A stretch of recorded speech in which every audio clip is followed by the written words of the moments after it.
Máme tu Adama, tešíme sa. Olympionika, aké to bolo?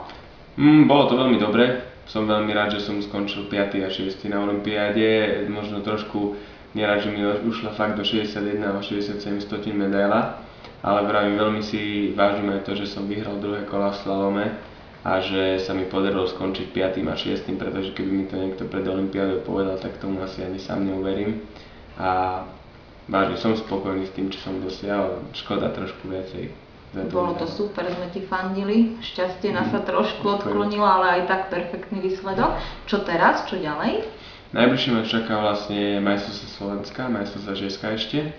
A je to vlastne koniec sezóny už, čiže som rád, že som po dlhej dobe chvíľku doma a môžem sa dať dokopy, trošku zregenerovať a načerpať sily do ďalšej časti sezóny. A potom ma ešte čakajú majstrovstvá Ruska, kde poletím do Ruska, čiže ešte je to taká séria zo pár pretekov, čiže sa musím zregenerovať.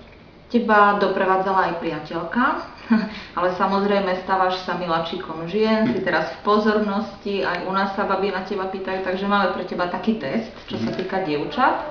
Vlasy dlhé alebo krátke? Dlhé. Blond alebo tmavé? Bruneta, takže tmavé. No. Super. Opätky alebo botasky? To je také, že môže byť aj to, pretože niekedy sa mi veľmi páči, keď je žena v takom športovom, keď je priateľka v športovom, alebo niekedy sa mi páči, keď je v takom spoločenskom a má vyššie topánky. A teda nohavica alebo sukničky?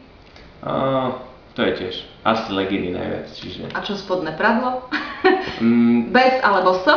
To asi sú veľmi pekné nohavičky dneska, ale také spodné pradlo, čiže asi so.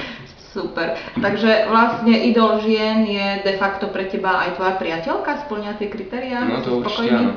To som veľmi spokojný, som rád, že mám takú priateľku a som s ňou veľmi spokojný. Super. Takže nech vám vydrží aj vzťah a nech je aj perfektná kariéra pred vami. Ďakujem. Ďakujeme. Ďakujem.